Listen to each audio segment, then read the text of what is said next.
Je m'appelle Claire Pierce. J'ai 32 ans et, depuis toujours, je suis le contact d'urgence de la famille, la comptable bénévole et le pilier émotionnel. Si ma mère devait me décrire en un mot, ce serait responsable. Si je devais décrire ma famille en un mot, ce serait coûteuse. Je travaille comme responsable des opérations dans une entreprise de logistique internationale. Expédition, tableur, échéance. Avant d'aborder le dîner qui a tout déclenché, laissez un commentaire pour me dire d'où vous nous écoutez et quelle heure il est chez vous. Je lis tous les commentaires et je serais ravi de savoir qui fait partie de notre communauté ce soir.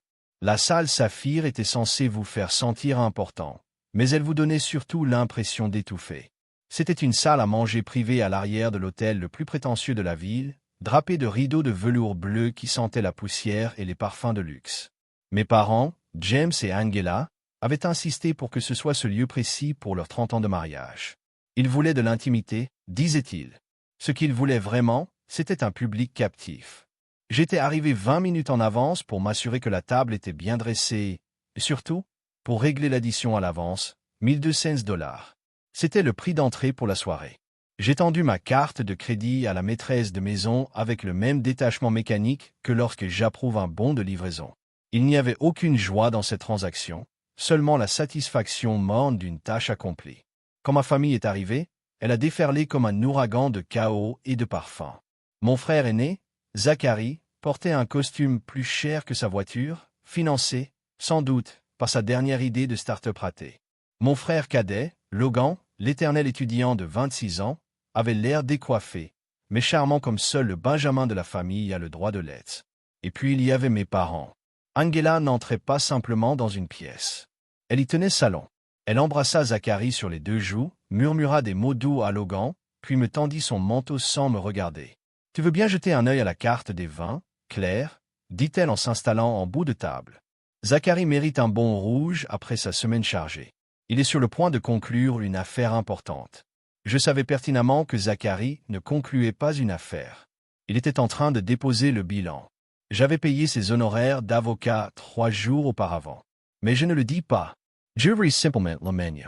Pendant l'heure qui suivit, je restais assise en silence, mangeant un steak que j'avais payé, écoutant mes parents construire un monde imaginaire où leurs fils étaient des magnats de l'industrie et où je n'étais qu'une simple employée. À la lueur des bougies, le regard de ma mère s'attardait sur Zachary avec une sorte d'adoration désespérée. Pendant des années, j'avais classé sa cruauté comme du simple favoritisme. Mais assise là, à la voir ignorer la fille qui finançait son train de vie pour encenser le fils qui le dilapidait, je compris que c'était plus profond. C'était un mécanisme de défense. Ma stabilité mettait en lumière, de façon crue et impitoyable, les échecs de son fils. Chaque fois que je réglais un problème, chaque fois que je payais une facture qui ne pouvait pas régler, je prouvais involontairement l'incompétence de ses enfants chéris. Elle ne m'attaquait pas parce que j'étais mauvaise. Elle m'attaquait parce que ma compétence faisait s'écrouler son monde illusoire. J'étais le miroir qu'elle voulait briser. Le dîner touchait à sa fin et le serveur versa le champagne pour les toasts. James se leva le premier, marmonnant quelque chose à propos de 30 ans de patience, mais c'est Angela qui dominait la salle. Elle leva son verre, les diamants à son poignet reflétant la lumière des diamants que j'avais assurés. « À mes garçons, dit-elle, la voix tremblante d'émotion. Zachary, pour ta vision. Logan, pour ton cœur. Tu es l'âme de cette famille. » Elle prit une gorgée, puis tourna son regard vers moi. La chaleur disparut de ses yeux, remplacée par un sourire froid et compatissant. « Et Claire, poursuivit-elle assez fort pour que les serveurs l'entendent, merci d'avoir géré l'organisation ce soir. C'est dommage que tu sois si pragmatique et incapable de comprendre ce qu'est le véritable amour, mais nous apprécions l'addition. » Un silence de mort s'installa dans la pièce. Le climatiseur ronronnait. Zachary esquissa un sourire narquois dans son verre. Je regardais ma mère et, pour la première fois de ma vie, je ne ressentis aucune envie de pleurer. J'entendis le clic d'un verrou qui se verrouille. Le contrat était terminé. Pas d'explosion émotionnelle, pas de scène. J'ouvris simplement mon ordinateur portable, fis signe au serveur d'un doigt levé et commençai à cliquer sur « Annuler ». L'interface était familière, même rassurante. Annuler l'ordre permanent. Confirmer. Annuler le paiement automatique. Confirmer. Il me fallut exactement 45 secondes pour démanteler l'infrastructure financière que j'avais mise 3 ans à construire pour eux. « Madame, demanda le serveur, rôdant nerveusement à côté de moi. Annuler le prépaiement sur ma carte, dis-je d'une voix calme. Professionnelle, et apporter l'addition. Déposez-le au centre. Je refermai mon ordinateur portable d'un claquement sec. Ma mère souriait toujours, ce sourire froid et compatissant, attendant ma réaction. Mes excuses pour mon attitude si mercantile. Elle s'attendait à des larmes, à une scène. Elle ne s'attendait pas au silence. Lorsque le serveur revint, il déposa le dossier en cuir noir au milieu de la nappe blanche impeccable. Il était là, comme une mine. Je le pris, l'ouvris et jetai un coup d'œil au total, 1242 $. Je sortis le reçu détaillé, le pliai soigneusement et le reposai sur la table. Parfait, dis-je en regardant ma mère droit dans les yeux. Alors ne me demandez plus d'argent. Je me levai, lissai ma robe et pris mon sac à main. Je ne me retournai pas. Je quittai la chambre Saphir, traversai le couloir luxueux et rejoignis la fraîcheur de la nuit. Le trajet du retour fut un tourbillon de lumière et de silence. Mes mains restaient fermes sur le volant, mais mon esprit s'emballait, dressant le bilan de ma propre bêtise. Ce n'était pas seulement le dîner. C'étaient les 32 000 $ que j'avais virés pour couvrir le mauvais investissement de mon père 2 ans plus tôt. De l'argent qu'il jurait être un prêt, de l'argent que je n'ai jamais revu. C'étaient les 3 500 $ qui étaient prélevés de mon compte le premier de chaque mois pour payer l'hypothèque de leur maison coloniale de 4 chambres en banlieue. Une maison dont ils affirmaient ne pas pouvoir se séparer, car elle était inusable. Trop de souvenirs. C'étaient les renflouements pour les entreprises ratées de Zachary et les frais de scolarité de Logan pour des diplômes qu'il n'a jamais obtenus. J'étais comme une joueuse à une machine à sous, engloutissant des pièces dans un jeu truqué contre moi. J'ai réalisé avec une lucidité malsaine que j'étais resté et avais payé si longtemps, non par générosité, mais par terreur. J'avais investi tellement, émotionnellement et financièrement, que partir revenait à admettre ma défaite. J'attendais le jackpot de leur amour, persuadé que si je donnais juste une pièce de plus, un chèque de plus, un renflouement de plus, la lumière s'allumerait et ils finiraient par. Ils voulaient me voir. Mais la machine était en panne. Elle l'avait toujours été. Et ce soir, j'avais enfin arrêté de jouer. Les conséquences furent loin d'être calmes. Ce fut une véritable symphonie de manipulation. En arrivant à mon appartement, mon téléphone vibrait tellement qu'il dansait sur le siège passager. D'abord, mon père, tu as humilié ta mère le jour de son anniversaire. Je n'ai jamais été aussi déçu. Appelle-nous immédiatement et règle ce problème. Ensuite, Zachary, sérieusement, Claire, on ne peut pas payer cette facture. Tu le sais. Pourquoi es-tu si égoïste? C'est l'anniversaire de maman. Puis, une notification Facebook. Ma mère avait publié une mise à jour de statut, assez vague pour être niée, mais assez précise pour être fatale. En l'aidant d'un enfant ingrat est acéré. Prière pour ma fille qui s'est égarée. Parfois, l'argent change les gens, et pas en bien. Je fixai l'écran, la lumière bleue éclairant mon salon plongé dans l'obscurité. Il n'était pas désolé. Il ne s'inquiétait pas pour moi. Il s'inquiétait pour la facture. Il s'inquiétait pour... J'ai changé de registre. La fille blessée avait disparu. Le directeur des opérations était aux commandes. Assis à mon bureau, celui-là même que j'utilisais au travail, j'ai ouvert un nouveau tableur. Je l'ai intitulé « Indemnité de départ ». Je n'ai pas discuté. Je n'ai pas cherché à entrer en contact. J'ai agi. Les fournisseurs d'énergie étaient en tête de liste. Mon nom figurait sur les comptes de leur maison car ma solvabilité était plus fiable. J'ai demandé la suppression immédiate de ces factures, effectives dès le prochain cycle de facturation.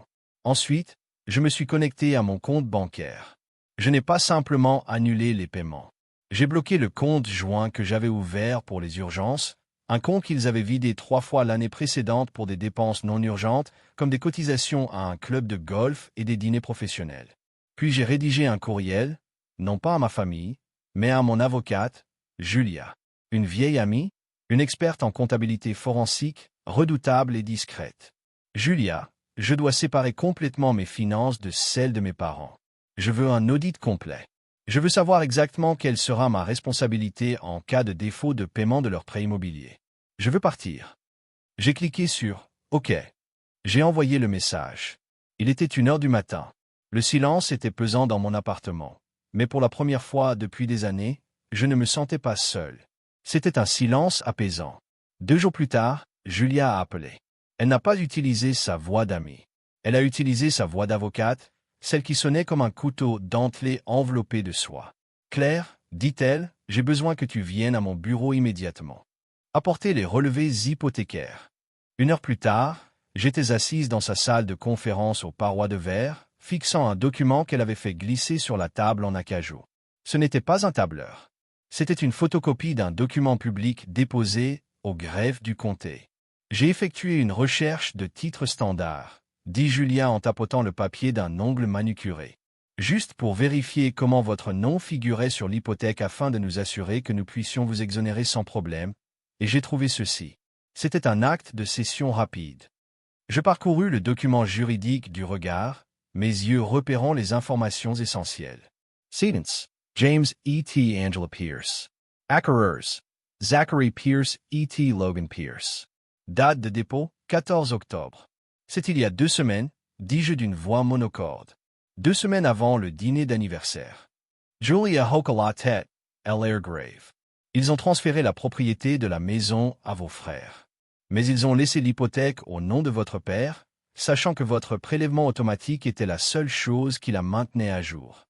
Je me suis adossé, l'air quittant lentement mes poumons. Jacksboro Lentamet. Ce n'était pas du favoritisme. Ce n'était pas un simple manque de gratitude. C'était une vaste escroquerie.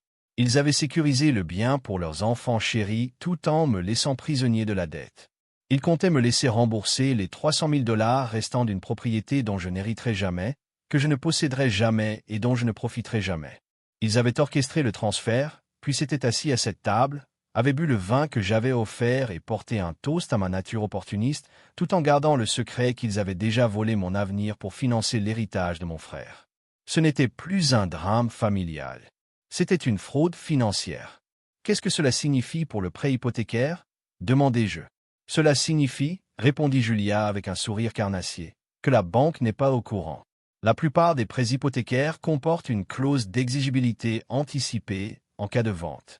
Transférer le titre de propriété sans l'autorisation du prêteur déclenche généralement une demande de remboursement intégral immédiat. J'ai relisé le document. Les signatures étaient nettes. Mes parents avaient cédé leur maison à mes frères, me prenant pour la naïve et silencieuse enfant. La machine qui permettait de garder l'électricité. Ils pensent que je suis encore leur filet de sécurité, dis-je.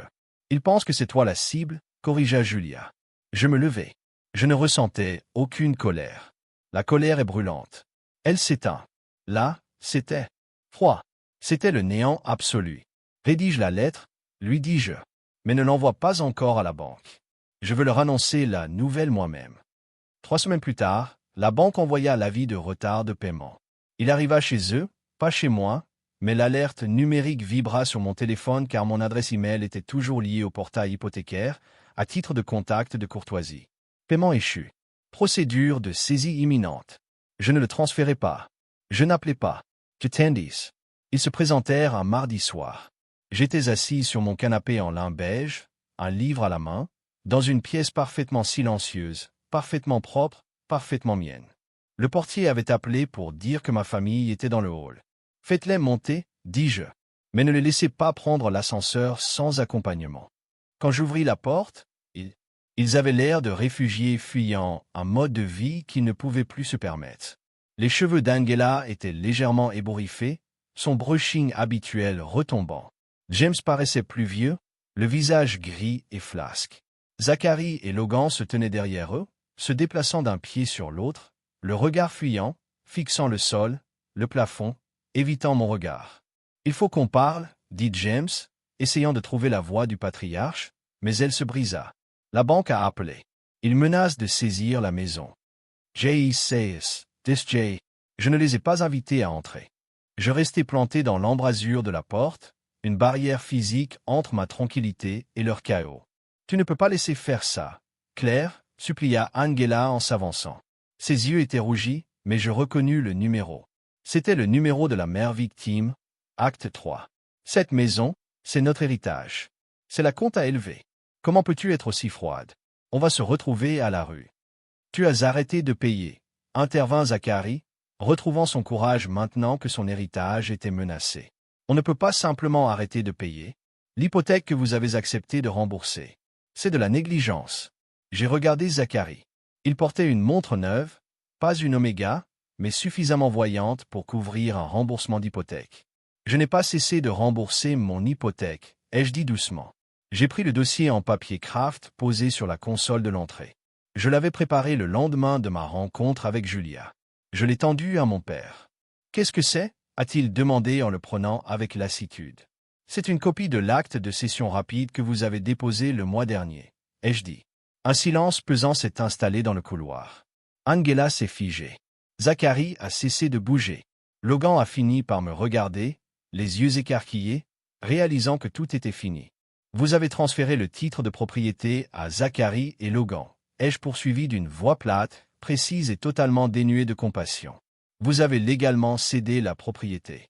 Et comme je ne remboursais l'hypothèque que pour vous aider, mes parents, mon obligation a pris fin dès que vous avez signé ce document. Claire, écoute. » James a commencé à transpirer. « Nous essayons simplement de protéger le bien. Vous essayez de... Tu voulais que je leur garantisse le bien tout en gardant la dette. » Ai-je corrigé. « Tu voulais que je rembourse une maison que je ne posséderai jamais. » J'ai regardé mes frères. « Félicitations, les gars, ai-je dit, vous êtes propriétaires. Ça veut dire que la saisie, c'est votre problème. C'est votre bien. C'est votre dette. Je vous suggère de trouver du travail. On ne peut pas payer ça. » Logan a crié, sa voix se brisant en un gémissement. « Je suis encore en master. »« Alors vends-la, » ai-je dit. « Ou perds-la. Ça ne me concerne pas. » Angela s'est jetée en avant, me saisissant le bras. « Tu es en train de détruire cette famille pour de l'argent, pour une addition au restaurant. Tu n'as aucune honte ?» J'ai regardé sa main sur mon bras. Puis j'ai plongé mon regard dans le sien. Il n'y avait pas d'amour, juste de la panique. Juste la terrifiante prise de conscience que l'autre s'était détaché et que les parasites mouraient de faim. « Je n'ai rien détruit, » ai-je dit en retirant sa main de ma manche. J'ai juste allumé la lumière. J'ai reculé et fermé la porte. J'ai verrouillé la porte. C'était le bruit le plus fort du monde. Les conséquences ne furent pas dramatiques. Ce fut le silence. C'était comme le bruit d'un ballon qui se dégonfle lentement jusqu'à n'être plus qu'un morceau de plastique froissé sur le sol. Sans mon apport mensuel de 3500 $, l'hypothèque resta impayée. La banque, contrairement à moi, n'acceptait ni la culpabilité ni la loyauté familiale comme monnaie d'échange. La saisie se déroula avec une efficacité brutale. La maison, cette demeure coloniale de 4 chambres chargée de souvenirs, fut vendue aux enchères 6 mois plus tard. Mes parents ne se retrouvèrent pas à la rue. Ils se retrouvèrent dans un 2 pièces en location de l'autre côté de la ville, un endroit aux murs fins et au plan de travail en stratifie. C'était tout à fait convenable. C'était ce qu'ils pouvaient se permettre. Zacharie et Logan cessèrent de leur rendre visite. Une fois l'héritage dissipé, une fois la maison vendue, et sans aucun bien à se disputer, leur dévouement s'évapora avec lui. Zacharie déménagea dans un autre État pour se lancer dans une nouvelle aventure, ce qui, je suppose, signifiait trouver quelqu'un d'autre pour financer ses chimères. Logan emménagea chez. J'ai rompu avec ma copine et j'ai cessé de répondre à leurs appels. Il s'est avéré que je n'étais pas le problème. J'étais le ciment. J'étais la gravité artificielle qui maintenait leur petite planète dysfonctionnelle à flot. Dès que je me suis éloigné, ils se sont dispersés dans le vide glacial et aride de leur propre égoïsme. Quant à moi, je suis assis sur mon canapé en lin beige, en ce paisible mardi matin. Le soleil inonde la pièce à travers la fenêtre, illuminant les nuages de poussière qui dansent dans l'air. Mon téléphone est silencieux. Mon compte bancaire est approvisionné. Mon agenda est ouvert. Avant, je pensais que partir me briserait. Je pensais que le silence serait insupportable, que la culpabilité me rongerait. Mais la vérité, c'est que le silence n'est pas vide. Il est plein. Il est plein de paix. Il est plein de la prise de conscience que je ne suis pas un appareil. Je ne suis pas un outil. Je suis une personne. J'ai ouvert mon ordinateur portable, mais pas pour payer une facture. Je l'ai ouvert pour réserver un vol. Paris, 2 semaines en solo. Ce n'était pas une vengeance. La vengeance sous-entend que je voulais leur faire du mal. Je ne voulais pas leur faire de mal. Je voulais juste, pour arrêter de me faire du mal. Si vous vous êtes déjà senti invisible, dont la valeur se mesure uniquement à ce que vous pouvez apporter, sachez quelque chose.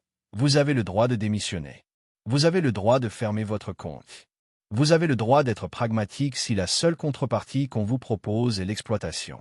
Alors, dites-moi en commentaire, avez-vous déjà dû vous séparer d'un membre de votre famille? À quel moment avez-vous su que c'était fini? Je lirai chaque témoignage, car nous ne sommes pas seuls. Nous sommes enfin libres.